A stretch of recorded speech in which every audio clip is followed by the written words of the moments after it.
तो चलिए आगे बढ़ते हैं हम लोग। अभी देखिए आपको एक होमवर्क दिया हुआ था, ठीक है। उस होमवर्क को आपने किया कि नहीं किया, देखिए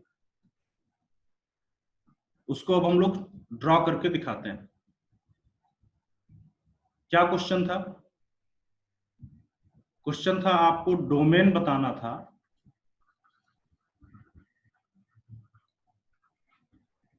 y equal to under root of x square minus greatest integer x का होल स्क्वायर। ठीक, इसका आपको डोमेन बताना था।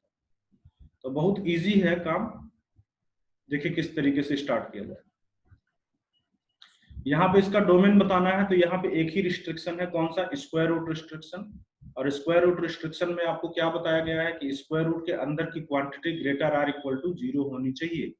तो इसकी डोमेन के लिए आपका x square minus greatest integer x का होल स्क्वायर, ये ग्रेटर आर इक्वल टू 0 होना चाहिए। मतलब कि x square must be greater or equal to greatest integer x का whole square. X square must be greater or equal to greatest integer x का whole square, ये होना चाहिए। ठीक, तो अब इसको कैसे करेंगे? मैथमेटिकली करना तो बड़ा मुश्किल है कि इसको हम इक्वेशन के जैसे सॉल्व करके और पता लगा लें कि ऐसे कौन से एक्स है जहां पे x square greatest integer x के होल स्क्वायर से बड़ा है। तो पता है इसका बेस्ट तरीका है ग्राफिकली। हम ग्राफिकली बड़ी आसानी से पता लगा सकते हैं कि हमारा एक्स स्क्वायर कहाँ कहाँ पे ग्रेटेस्ट इंटीजर एक्स के होल स्क्वायर से बड़ा है। कैसे? मैं एक काम करेंगे, इसका ग्राफ ड्रॉ कर लेंगे, इसका ग्राफ ड्रॉ कर लेंगे, दोनों का ग्राफ ड्रॉ कर लेंगे, और जहां जहां पे इस एक्स स्क्वायर का ग्राफ इस ग्रेटेस्ट इंटीजर एक्स के होल स्क्वायर के ग्राफ के ऊपर होगा, वहां वहां पे ये एक्स स्क्वायर इससे ग्रेटेस्ट इंटीजर एक्स के स्क्वायर से बड़ा होगा। और जहां पे इसका ग्राफ इसके ग्राफ से नीचे होगा, वहां पे ये एक्स स्क्वायर इस ग्रेटेस्ट इंटीजर एक्स के होल स्क्वायर से छोटा होगा। क्लियर? तो ग्राफिकली करना ज्यादा इजी है।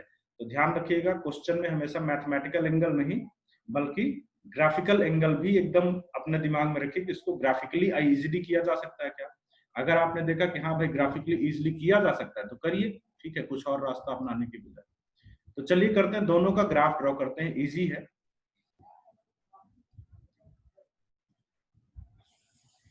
बेस कर्व बनाते हैं and our base curve is x square. इसके लिए भी एक्स स्क्वायर और इसके लिए एक्स, इसका तो एक्स स्क्वायर का ग्राफ ही है, और इसके लिए भी बेस कर्व जो है वो एक्स स्क्वायर है। तो हम लोग एक्स स्क्वायर का ग्राफ बनाते हैं, चलिए। ठीक, एक्स स्क्वायर का ग्राफ देखिए। एक्स स्क्वायर का ग्राफ आप सब जानते हो कुछ इस टाइप का होता है।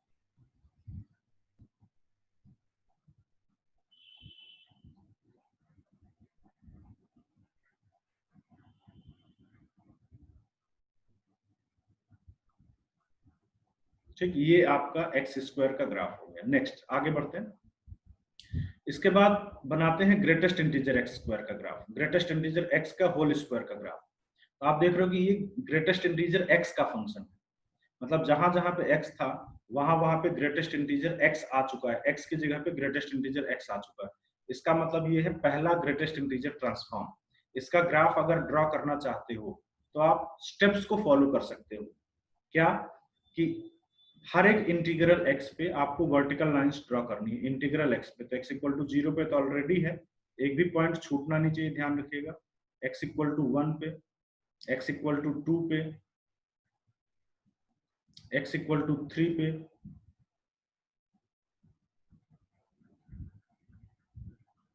ठीक, एक्स इक्वल टू 4 पे, काफी है। तो जैसा भी है एवरी इंटीग्रल एक्स पे आपको वर्टिकल लाइंस ड्रॉ करनी है। -1 पे, -2 पे, -3 पे,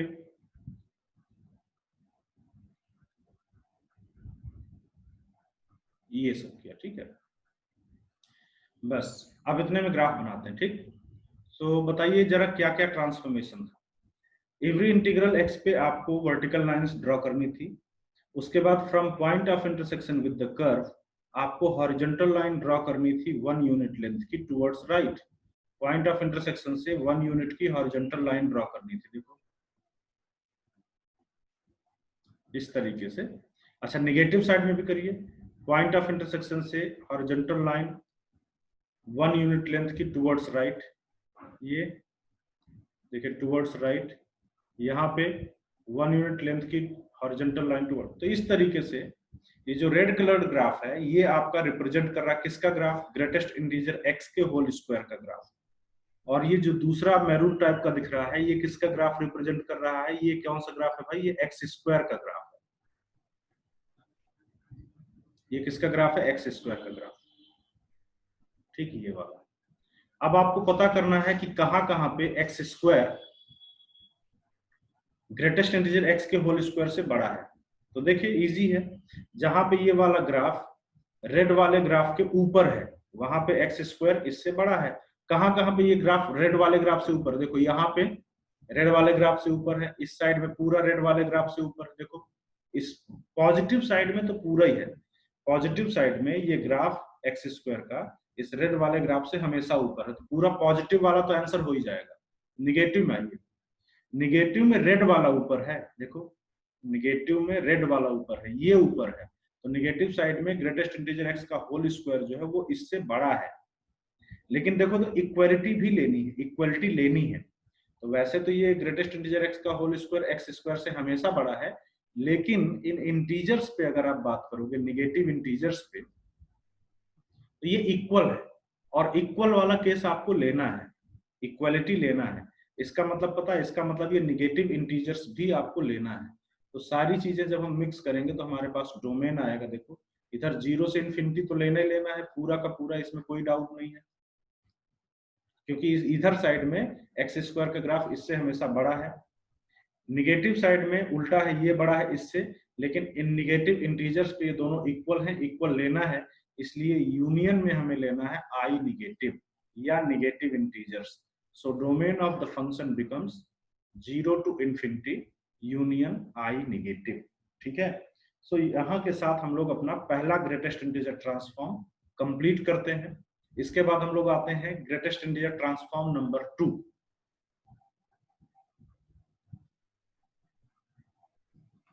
सेकंड ग्रेटेस्ट इंटीजर ट्रांसफॉर्म। और जैसा आपने मॉड में पढ़ा है कि मॉड में आपने किसके ऊपर मॉड लगाया था, सेकंड वाले में पूरे फंक्शन के ऊपर, तो यहाँ पे भी हम लोग पूरे फंक्शन के ऊपर ग्रेटेस्ट इंटीजर लगाते हैं। ठीक है, now we are going to draw the graph of y equal to greatest integer of fx from the graph of y equal to fx। y equal to fx के graph से y equal to greatest integer of fx का graph draw करते हैं। फिर से पहले conceptually समझिए, फिर उसके बाद स्टेप लिखा दूंगा। तो कॉन्सेप्चुअली समझे रहोगे तो स्टेप भूल भी जाओगे तो कोई इश्यू नहीं आएगा, आप उसको कॉन्सेप्चुअली कर सकते हो। ठीक, चलिए करते हैं। उसके लिए फिर से हमें बेस कर्व बनाना पड़ेगा।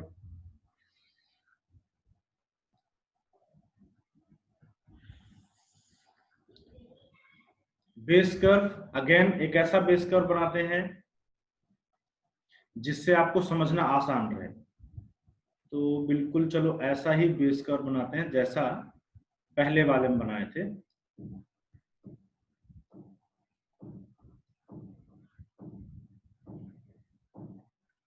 तो ये मान लीजिए हमारा बेस कर्व। ठीक, ध्यान से देखिए, ये है हमारा base curve, that is the graph of y equal to fx। अब हमें ग्राफ ड्रॉ करना है y equal to greatest integer of fx का। ठीक है, तो ध्यान से मेरी बातें सुनिएगा और फिर करते हैं।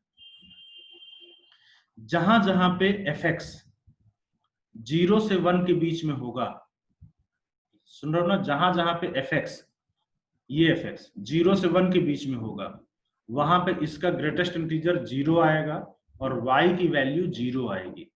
तो क्वेश्चन ये उठता है कि fx 0 से 1 के बीच में है कब, ये fx 0 से 1 के बीच में कब है। तो fx 0 से 1 के बीच में कब है, इसके लिए आप fx की वैल्यू पता करनी है ना, x की नहीं। तो fx की वैल्यू 0 से 1 के बीच में कब है, इसके लिए आपको एक ये y इक्वल टू 0 वाली लाइन ड्रॉ करनी पड़ेगी और एक y इक्वल टू 1 वाली लाइन। तो y इक्वल टू 1 मान लीजिए यहाँ पे है, एक y इक्वल टू 1 वाली लाइन ड्रॉ करनी पड़ेगी। ठीक, ये y equal to 0 y equal to 1 वाली लाइन ड्रॉ किया। अब देखिए यहाँ पे इस पूरे पोर्शन में, इस पे जिस पे मैं पेन रख रहा हूं, इस पूरे पोर्शन में fx की वैल्यू 0 से 1 के बीच में है। तो ये कौन से पोर्शन में, क्वेश्चन उठता किस x के लिए, है ना। इस पोर्शन में आपने बताया बहुत अच्छी बात है, लेकिन किस x के लिए, तो उसके लिए आपको देखो पता करना पड़ेगा ना किस एक्स के लिए। तो मैं ऐसा करता हूँ, यहाँ से ऐसे वर्टिकल लाइन ड्रॉ कर लेता हूँ, तो हमें पता चल गया कि अच्छा इस एक्स के लिए बात कर रहे हैं। अगर इस एक्स के लिए आप बात करोगे तो इस एक्स के लिए आपके फंक्शन की वैल्यू जो है वो 0 से 1 के बीच में है। तो जब फंक्शन की वैल्यू देखो 0 से 1 के बीच में है, तो इसका ग्रेटेस्ट इंटीजर लोगे तो वो आपको 0 आउटपुट देगा। तो पता है इस एक्स के लिए आपको हमेशा 0 आउटपुट मिलेगा। ये नेगेटिव साइड में आइए, तो नेगेटिव साइड में देखिए किस एक्स के लिए आपका फंक्शन, यहाँ पे देखिए किस एक्स के लिए आपका फंक्शन 0 से 1 के बीच में है। तो किस एक्स के लिए, ये पता करने के लिए किस एक्स के लिए हमने यहाँ पे वर्टिकल लाइन ड्रॉ कर दी कि किस एक्स के लिए हमारा फंक्शन 0 से 1 के बीच। पता चल गया इस एक्स के लिए हमारा फंक्शन 0 से 1 के बीच में है, और अगर फंक्शन 0 से 1 के बीच में है तो इसका ग्रेटेस्ट इंटीजर आपको 0 आउटपुट देगा। ये देखो भाई, ठीक। चलिए अगला स्टेप फिर से एक बार कॉन्सेप्चुअली एनालाइज करते हैं, और फिर इसके बाद मैं स्टेप लिखा दूंगा। कॉन्सेप्चुअली समझिए, जहां जहां पे fx 1 से 2 के बीच में है, ये फंक्शन जहां जहां पे 1 से 2 के बीच में है, तो इसका ग्रेटेस्ट इंटीजर लगाने पे ये आपको 1 आउटपुट देगा। तो क्वेश्चन ये उठता कि fx 1 से 2 के बीच में कब है, तो इसके लिए y इक्वल टू 1 और y इक्वल टू 2 वाली लाइन खींचनी पड़ेगी। देखो ये, ठीक। तो ये देखो ये वाले ग्राफ में हमारा फंक्शन 1 से 2 के बीच में है, तो ये वाला ग्राफ मतलब कौन सा x पता न करना पड़ेगा किस x के लिए। तो आप इसके लिए ना वर्टिकल लाइन खींच दो ऐसे, तो हमें पता चला अच्छा इतने के लिए इस x के लिए हमारा फंक्शन जो है वो क्या है 1 से 2 के बीच में है, तो इसका जो ग्रेटेस्ट इंटीजर आएगा वो 1 आ जाएगा। 1 देखो ये ठीक है। इसी तरीके से आप यहाँ पे देखिए, यहाँ पे इस पोर्शन में आपका फंक्शन, इस पोर्शन में आपका फंक्शन 1 से 2 के बीच में है, तो इसका जब ग्रेटेस्ट इंटीजर लोगे, इसका जब ग्रेटेस्ट इंटीजर लोगे तो वो आपको क्या दे देगा 1 दे देगा। ऐसे क्लियर। अब मैं इसको स्टेप्स में वो करता हूँ, स्टेप में बदलता हूँ, ठीक है। ध्यान से देखिए कि हमने क्या क्या किया है। पता हमने पहले सारे इंटीग्रल y पे हॉरिजॉन्टल लाइन ड्रॉ किया। देखो तो इंटीग्रल y पे हमने पहले हॉरिजॉन्टल लाइन ड्रॉ किया, y इक्वल टू 0 पे, y इक्वल टू 1 पे, y इक्वल टू 2 पे, y इक्वल टू 3 पे। इस तरीके से इंटीग्रल y पे पहले हमने हॉरिजॉन्टल लाइन ड्रॉ किया, ठीक। फिर क्या किया, फिर point of intersection with the curve से हमने वर्टिकल लाइन ड्रॉ किया x को पता करने के लिए। Point of intersection with the curve से हमने वर्टिकल लाइन ड्रॉ किया x को पता करने के लिए। फिर क्या किया, फिर हमने किया ये कि अब ये देखो दो वर्टिकल और दो हॉरिजॉन्टल लाइन के बीच का जो ग्राफ है इसका प्रोजेक्शन ले लेते हैं नीचे वाले पे। देखो दो वर्टिकल और दो हॉरिजॉन्टल लाइन के बीच का ये जो ग्राफ है इसका प्रोजेक्शन नीचे ले लेते हैं। यहाँ पे देखो दो वर्टिकल दो हॉरिजॉन्टल लाइन के बीच का जो ग्राफ है इसका प्रोजेक्शन ले लेते हैं नीचे वाली लाइन पे। और इसको कॉन्सेप्चुअली भी समझ सकते हो कि इस इंटरवल में आपका फंक्शन 2 से 3 के बीच में था, तो इसलिए इसका ग्रेटेस्ट इंटीजर लेने पे ये 2 आउटपुट देगा। तो इस तरीके से आपका ग्राफ आएगा। क्लियर है। एक नीचे निगेटिव साइड में भी बना देते हैं। देखिए ऐसे ही आप -1 पे मान लीजिए कर रहे हो, ये -1 पे, तो -1 पे हमने क्या किया हॉरिजॉन्टल लाइन ड्रॉ किया। फिर यहाँ पे तो कोई पॉइंट ऑफ इंटरसेक्शन है नहीं कि वर्टिकल लाइन ड्रॉ करें, तो इसलिए ऊपर वाली vertical line he low.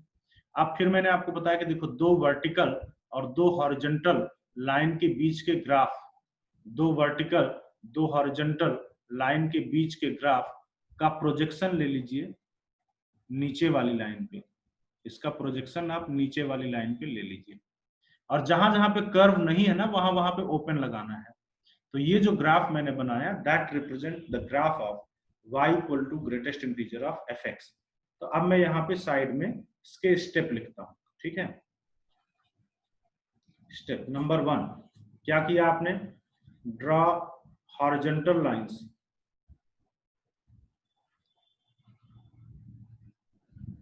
Eight every integer y।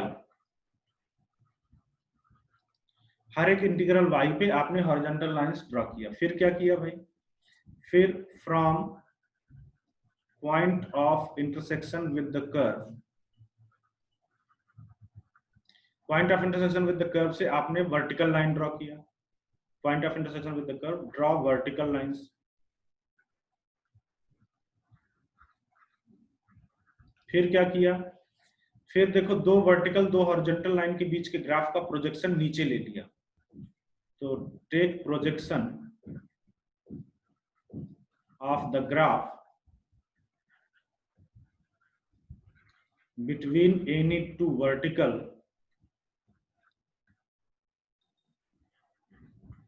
and horizontal lines।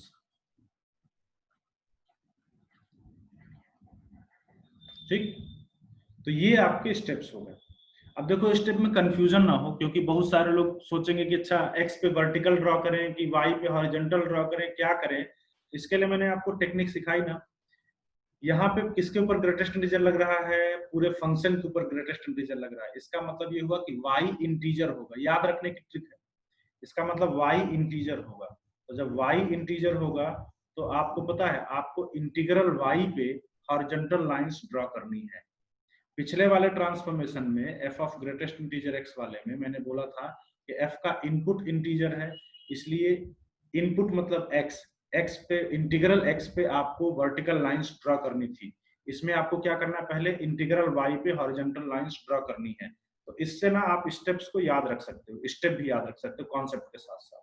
ठीक है, बाकी वही काम करना है कि point of intersection with the curve से आपको क्या करना है, वर्टिकल लाइंस खींचनी है, फिर दो वर्टिकल दो हॉरिजॉन्टल के बीच का ग्राफ का प्रोजेक्शन ले लेना है। प्रोजेक्शन इसलिए आप ऐसे भी समझ सकते हो कि अगर मैं एक क्वेश्चन पूछूं कि भाई fx बड़ा है कि ग्रेटेस्ट इंटीजर fx बड़ा है, तो आप बताओगे कि हमेशा fx ही बड़ा होता है ना। क्यों बड़ा होता है हमेशा fx? क्योंकि ग्रेटेस्ट इंटीजर लेने से नंबर छोटा हो जाता है ना। ग्रेटेस्ट इंटीजर होता है लेफ्ट साइड का पहला इंटीजर, तो लेफ्ट साइड में जब जाओगे तो वो हमेशा छोटा ही होता है नंबर, है ना। तो fx बड़ा होता है, तो मतलब ग्राफ जब ड्रॉ करोगे तो ध्यान रखिएगा कि ग्रेटेस्ट इंटीजर ऑफ fx का ग्राफ हमेशा नीचे आएगा फंक्शन के ग्राफ के। देख सकते हो ग्रेटेस्ट इंटीजर fx का ग्राफ हमेशा फंक्शन के ग्राफ से नीचे आएगा। ठीक है, तो इसके बाद जो है तो हम लोग को क्या करना है, क्वेश्चन करना है।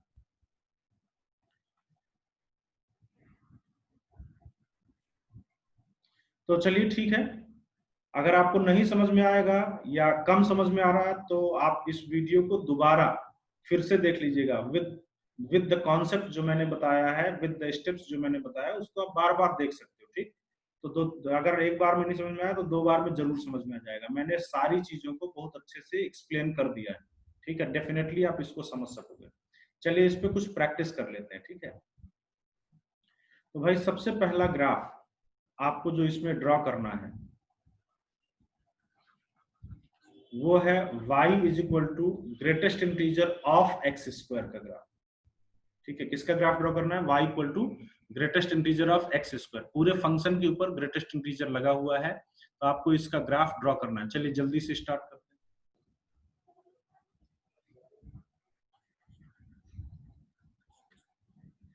करिए करिए, मैं कोऑर्डिनेट एक्सिस बना रहा हूं तब तक।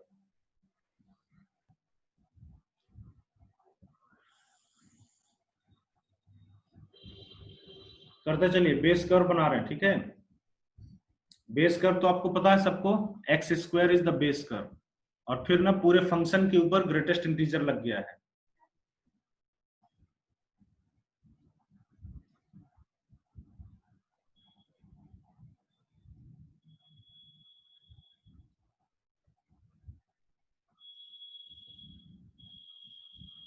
ठीक है, तो देखिए चलिए इधर देखते हैं, ये है हमारा बेस कर्व।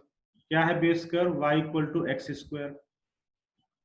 इसके बाद पूरे फंक्शन के ऊपर ग्रेटेस्ट इंटीजर लग गया, तो पूरे फंक्शन के ऊपर ग्रेटेस्ट इंटीजर जब लग गया तो याद करिए, स्टेप याद रखने का टेक्निक मैंने आपको बताया है।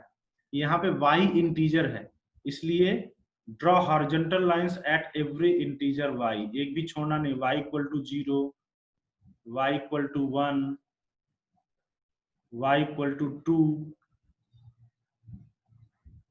y equal to 3। ठीक है, बहुत है, एक और चलो बना लो, y इक्वल टू 4। अब देखो कॉन्सेप्चुअली अगर समझो ना तो स्टेप आपको रटने ही नहीं पड़ेंगे। अब आपका कॉन्सेप्ट ये बोलता था, ध्यान से देखिए, कि जहां पे फंक्शन 0 से 1 के बीच में है, 0 से 1 के बीच में, उसका ग्रेटेस्ट इंटीजर 0 आएगा। तो जब बोलोगे ना कि अच्छा ये इसका ग्रेटेस्ट इंटीजर 0 आएगा, तो इतने पे जब 0 बनाओगे तो ऑटोमेटिकली आपका क्वेश्चन उठेगा कहां तक जाएं, ये कहां तक है। तो इसको देखने के लिए, सीध में देखने के लिए आपको क्या करना पड़ेगा, आपको वर्टिकल लाइन ड्रॉ करना पड़ेगा ना, यहाँ पे पॉइंट ऑफ इंटरसेक्शन से, ये यहाँ पे ये। तो हमें पता चल गया कि अच्छा इस रीजन में आपका फंक्शन जो है वो 0 से 1 के बीच में है, इसलिए इसका ग्रेटेस्ट इंटीजर 0 आएगा, ऐसे। और बाकी अगर आप स्टेप से करना चाहते हो तो स्टेप मैंने बताए हैं कि इसके बाद आप क्या करते हो, हॉरिजॉन्टल लाइन ड्रॉ करने के बाद पॉइंट ऑफ इंटरसेक्शन से आप वर्टिकल लाइंस ड्रॉ करते हो, पॉइंट ऑफ इंटरसेक्शन से आप वर्टिकल लाइंस ड्रॉ करते हो, इधर भी बना देते हैं, पॉइंट ऑफ इंटरसेक्शन से आप वर्टिकल लाइंस ड्रॉ करते हो। ओके, देन इसके बाद क्या करना है, इसके बाद मैंने बताया था दो वर्टिकल दो हॉरिजॉन्टल लाइन के बीच का प्रोजेक्शन ले लेना। देखो इसका प्रोजेक्शन ले लीजिए, कॉन्सेप्चुअली समझिए, जहां पे फंक्शन 1 से 2 के बीच में है, यहाँ पे उसका ग्रेटेस्ट इंटीजर हमेशा 1 आएगा। इसी तरीके से ये आएगा, यहाँ पे ये आएगा, इस तरीके से।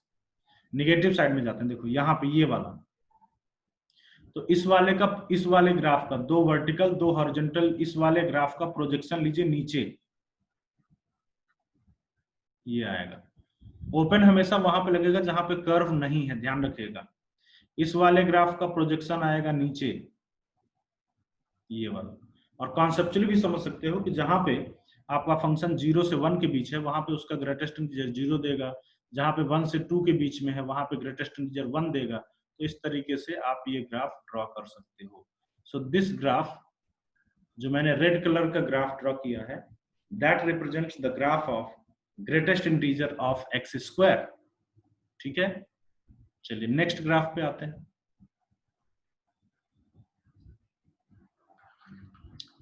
तो अगला ग्राफ आपको बनाना है y equal to greatest integer of 2 sin x, और ये आपको किस इंटरवल में बनाना है, सिर्फ 0 से 2 पाई में बनाइए।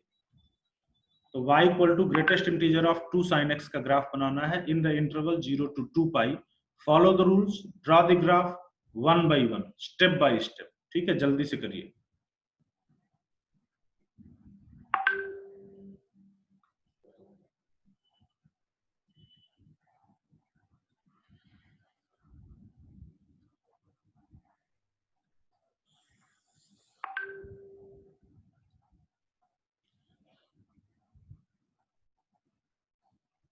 चलिए बनाते हैं। देखिए बेस कर्व तो बना ही लेते हैं, है ना।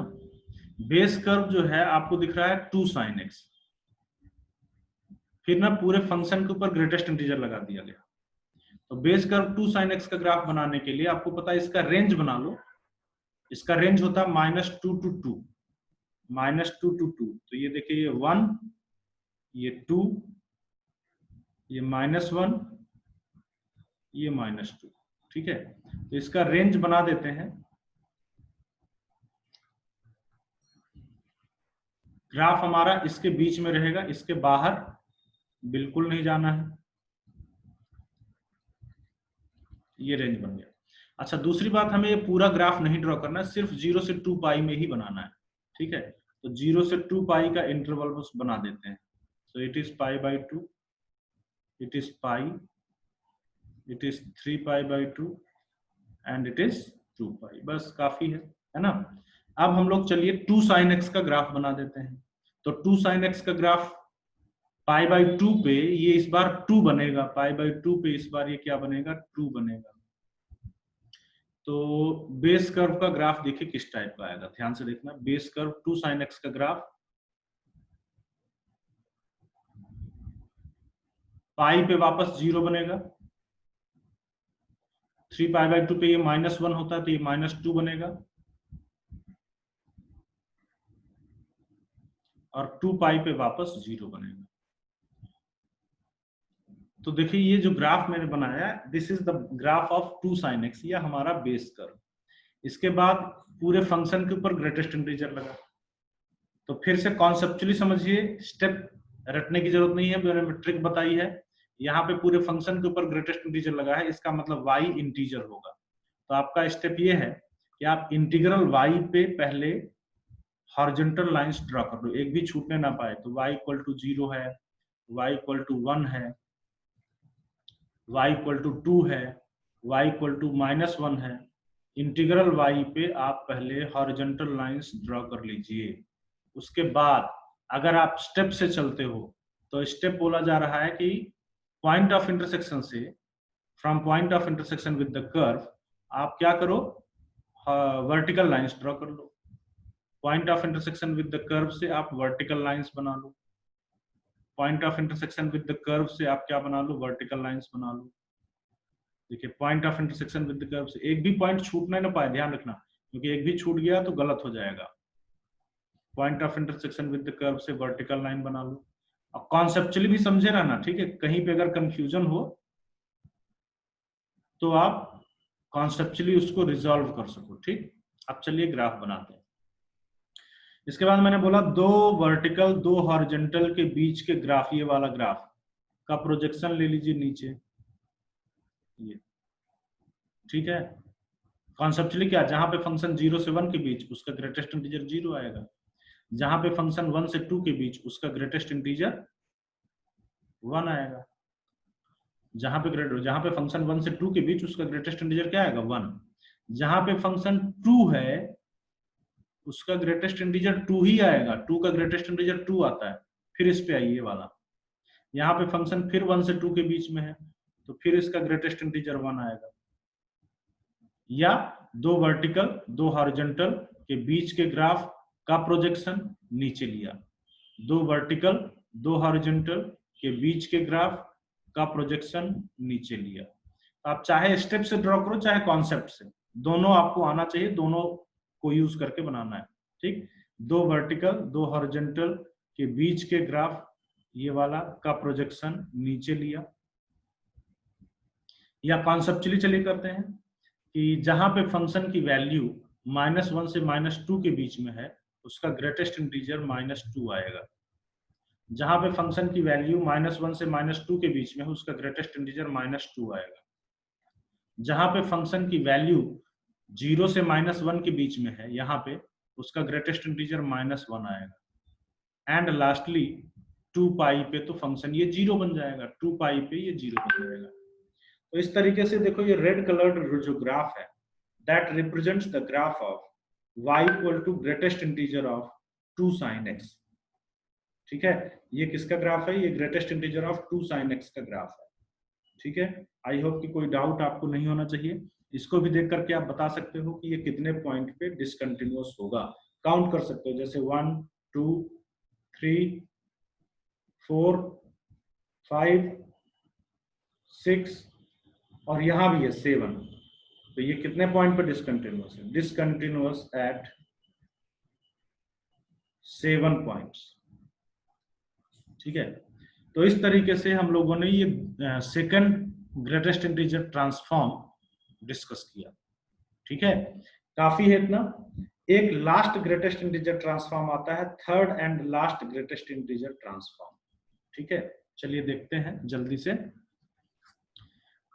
तीसरे ग्रेटेस्ट इंटीजर ट्रांसफॉर्म में, जैसे तीसरे मॉडुलस ट्रांसफॉर्म में y के ऊपर मॉड लगाए थे, तो थर्ड ग्रेटेस्ट इंटीजर ट्रांसफॉर्म में हम लोग y के ऊपर ग्रेटेस्ट इंटीजर लगाएंगे। दैट मींस कि we are going to draw the graph of greatest integer y equal to fx from the graph of y equal to fx। तो फिर से रटना नहीं है भाई, कॉन्सेप्चुअली समझना है। कॉन्सेप्चुअली समझना है अगर, तो फिर से आपको एक रफ ग्राफ की जरूरत पड़ेगी, ठीक है। रफ ग्राफ हम लोग चलिए लेते हैं वैसा ही जैसा हम लोग पीछे दो ग्राफ में बनाए हैं, ताकि आपको समझने में आसानी रहे। अब चलो इसको ओरिजिन से पास करता हुआ दिख रहा है तो करा ही देते हैं ओरिजिन से पास, है ना, क्या फर्क पड़ता है, कॉन्सेप्ट आपको समझ में आना चाहिए। तो that is our rough graph या that is our base graph, ठीक। This represents the graph of y equal to fx। Now greatest integer y equal to fx का ग्राफ ड्रॉ करना है, ठीक है। तो पता है इसके लिए आप तीसरा वाला जरा वो ट्रांसफॉर्म याद करिए, मॉड वाला, mod y equal to fx वाला याद करिए। मैंने एक बात आपको बताई थी कि fx can not be negative, क्योंकि मॉड y हमेशा पॉजिटिव होता है तो fx can not be negative. तो जहां पे fx निगेटिव था वो ग्राफ आपने हटा दिया था, यहाँ भी वही काम करिए, यहाँ पे देखो fx is always integer, conceptually समझिए, बार बार बोल रहा हूँ, fx is always integer, fx हमेशा इंटीजर है, बिकॉज ग्रेटेस्ट इंटीजर y जो है वो कभी भी नॉन इंटीजर नहीं हो सकता, fx हमेशा इंटीजर है। आप यहाँ पे सिर्फ इंटीग्रल fx वाले पॉइंट्स को कंसीडर करिए, बाकी सब भूल जाइए। तो इंटीग्रल fx कहाँ पे है, कैसे पता चलेगा? इंटीग्रल fx के लिए कि ये fx हमारा कहाँ पे इंटीजर है, ये पता करने के लिए आप इंटीग्रल y पे हॉरिजॉन्टल लाइन ड्रॉ करो, y equal to 0, y equal to 1, y equal to 2, y equal to 3, काफी है। y इक्वल टू -1, चलो मान लेते हैं -1 नहीं कट कर रहा, ठीक, कट करता भी तो वैसे करते जैसे ऊपर कर रहे हैं। यस, तो इंटीग्रल y पे हमने हॉरिजॉन्टल लाइंस ड्रॉ किया। अब ये जहां जहां पे पॉइंट ऑफ इंटरसेक्शन मिल रहा है ना, ये सब पॉइंट जो है, ये सब पॉइंट, ये यहाँ पे आपका fx इंटीजर है, देख सकते हो यहाँ पे fx, यहाँ इन दोनों पॉइंट पे fx 0 है, इन दोनों पॉइंट पे fx 1 है, तो ये इन दोनों पॉइंट पे fx 2 है, तो यहाँ पे fx जो है वो इंटीजर है। तो बिल्कुल इसी कॉन्सेप्ट के जैसे fx सिर्फ इंटीजर हो सकता है, उसके अलावा कुछ नहीं। तो पता है, बाकी ग्राफ को बिल्कुल भूल जाइए, आप सिर्फ उन ग्राफ को याद रखिए जहां पे fx इंटीजर है, fx इज ग्रेटेस्ट इंटीजर। आप इन पॉइंट को छोड़ करके बाकी ग्राफ भूल जाइए, एकदम भूल जाइए, मिटाना तो संभव नहीं है, तो इसलिए बाकी अपने मन से निकाल दीजिए, भूल जाइए इन पॉइंट्स को छोड़ के, जहां पे fx इंटीजर है उन पॉइंट्स को छोड़ के बाकी ग्राफ भूल जाइए। अच्छा, अब ग्राफ कैसे ड्रॉ करेंगे? अब मान लीजिए कि कहीं पे fx इंटीजर है, जैसे कोई पर्टिकुलर केस, मान लीजिए कहीं पे fx की वैल्यू 2 है, जैसे ये पॉइंट है ना, fx की वैल्यू 2 है इन दोनों पॉइंट पे। तो अगर fx की वैल्यू 2 है तो आपके पास सिचुएशन आएगी greatest integer y equal to 2, और अगर ग्रेटेस्ट इंटीजर y 2 है तो आप बोल सकते हो ना ग्रेटेस्ट इंटीजर की प्रॉपर्टी से कि y बिलोंग टू 2 to 3। अगर ग्रेटेस्ट इंटीजर y 2 है तो y की जो वैल्यू होगी वो 2 से 3 के बीच बिलोंग करेगी, तब ना इसका ग्रेटेस्ट इंटीजर 2 आएगा। तो इसका मतलब क्या हुआ, देखो ध्यान से, जहां पे fx की वैल्यू 2 है, ये वाला, वहां पे y की वैल्यू 2 to 3 है, तो इस पॉइंट पे y की वैल्यू 2 to 3 है, तो इस पॉइंट पे y की वैल्यू 2 to 3 है, मतलब ये देखो, ये जहां पे fx की वैल्यू 2 है वहां पे y की वैल्यू 2 to 3 है। तो इसका मतलब हमें करना ये है, एक और चलो कॉन्सेप्चुअली कर लेते हैं, जैसे जहां पे fx की वैल्यू 1 है, जहां पे fx की वैल्यू 1 है वहां पे y की वैल्यू 1 से 2 के बीच हो, जहां पे fx की वैल्यू 1 है वहां पे y की वैल्यू 1 से 2 के बीच, जहां पे fx की वैल्यू 1 है वहां पे y की वैल्यू 1 से 2 के बीच। बहुत सिंपल सा स्टेप मिल गया। ये आपको पता है, इन सारे पॉइंट पे आपको क्या करना है, 1 यूनिट ग्राफ को ऊपर की ओर ड्रॉ करना है। From point of intersection with the curve, you have to draw vertical lines of length 1 unit in upward direction. That is very easy. Concept के साथ हो गया, स्टेप के साथ आप इसको लिख सकते हो, जल्दी से स्टेप लिख लीजिए। स्टेप क्या है कि draw horizontal lines at every integer y। फिर क्या करना है, from point of intersection with the curve, point of intersection with the curve, draw vertical lines,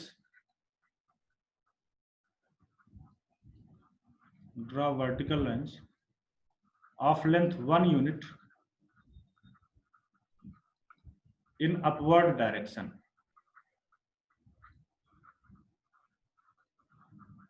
ठीक है, क्लियर है? इस तरीके से आपको करना है। कॉन्सेप्चुअली भी मैंने समझा दिया कि जहां पे fx इंटीजर है उनको लेना है, बाकी सब छोड़ देना है, और जहां पे fx इंटीजर मिला वहां पे y की वैल्यू जो है वो 1 यूनिट ऊपर तक बना देना है। क्लियर? अगर कुछ नहीं समझ में आएगा तो बार बार आप इस वीडियो को देखिएगा, जरूर आपको समझ में आ जाएगा 2-3 बार में। अगर नहीं समझ में आया तो वैसे आ गया होगा। बाकी इस पे कुछ हम लोग प्रैक्टिस करते हैं नेक्स्ट क्लास में, और ये ग्रेटेस्ट इंटीजर ट्रांसफॉर्म का लास्ट ट्रांसफॉर्म था, इसके साथ ये कंप्लीट होता है। ठीक है, नेक्स्ट क्लास में अगले पॉइंट की ओर मूव करेंगे। चलिए, थैंक यू।